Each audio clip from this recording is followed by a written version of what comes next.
The Trump administration is rapidly moving forward with possible talks with North Korea. We've learned CIA Director and Secretary of State nominee Mike Pompeo met with Kim Jong Un in North Korea over Easter weekend.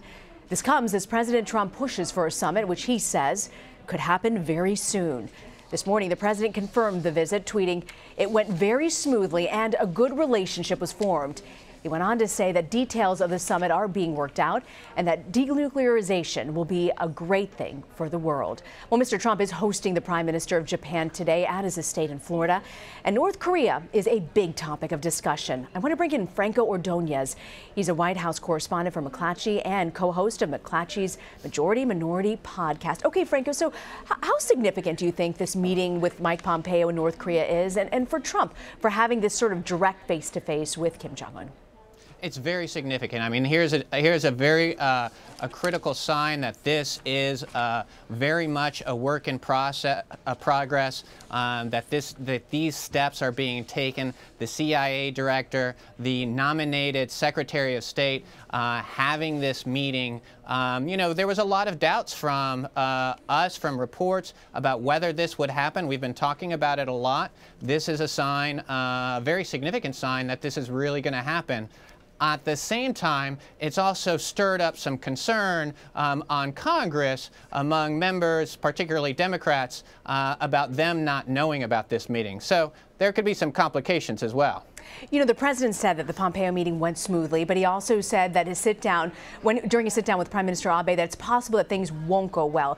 The fact that he's sort of hedging his bets on both sides here, what do you make of sort of the expectation game when it comes to this talk? I mean, I think this is, you know, this is standard policy for Trump. He plays both sides. He says what he wants, but he always tries to give himself an out. And here's a scenario. I think expectations are not very high in this area. There's a lot of concerns that Trump could be embarrassed by this meeting. But at the same time, they are certainly presenting a very strong front. Pointing out that they want denuclearization and saying at least that the North Koreans are open to that possibility. That, however, seems very hard to grasp, considering the fact that their nuclear potential is the reason why this meeting is happening, and that is why they're getting the credibility that they do.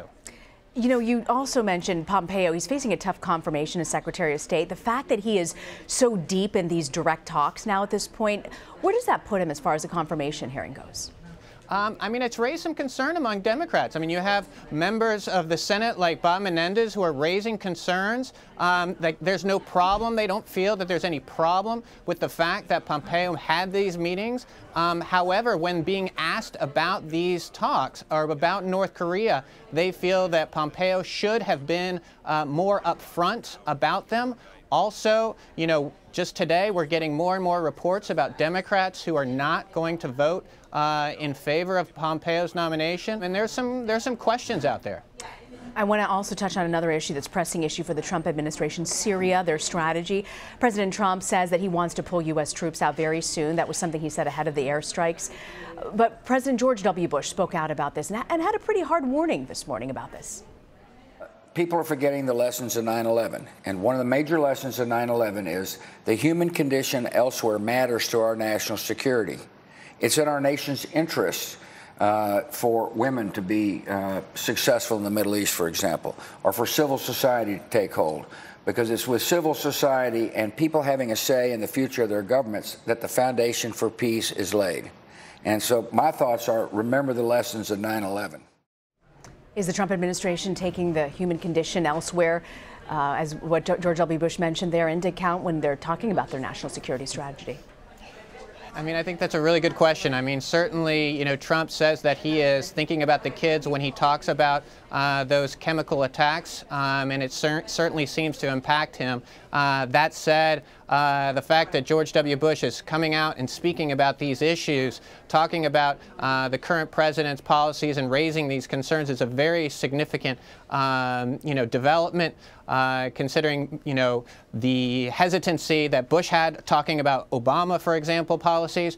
The fact that he's coming out and raising concerns that many other Republicans are about possibly pulling out of Syria and leaving the country in the hands of potentially Iran and Russia influence. There's a lot of concerns about this.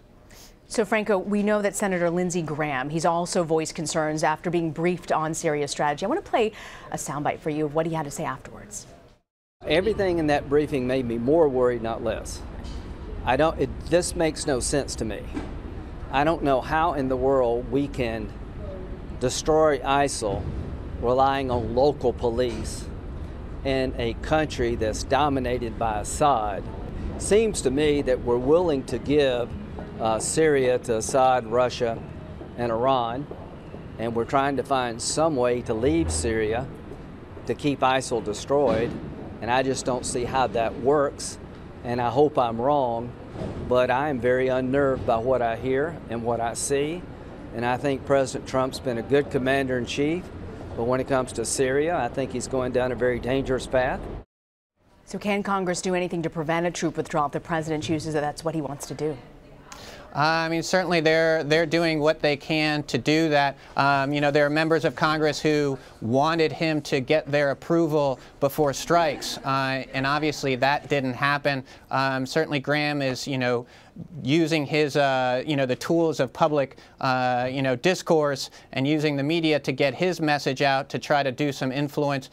There's no question that he and others are very concerned about the potential that the United States could pull out of Syria and create a vacuum-type environment there that, is worse off now or worse off later than it is even now. He has talked about, depending on local military troops to get rid of ISIL, and those troops would be under the control of Assad. There's a lot of concerns that he has and others have about this situation in Syria. And, even Trump's high-ranking cabinet members are urging him not to pull out of Syria. But that certainly seems like the route that the administration is pushing for. So switching gears for a moment, we know that today there was a bipartisan group of lawmakers. They held a press conference. They want to push their DACA bill. They're claiming that there are 50 Republicans. They're co-signers on this, and that there are more than 190 Democrats on board. Do you think that mounting pressure in Congress will sway in any way the White House on immigration, and particularly DACA? It's a tough question. It's a tough question to answer. Certainly Donald Trump wants to do something about DACA, but he is being strongly pushed from his base to stick to his 4 pillars of cutting legal immigration, to getting rid of the diversity visa lottery program, and to reducing family migration.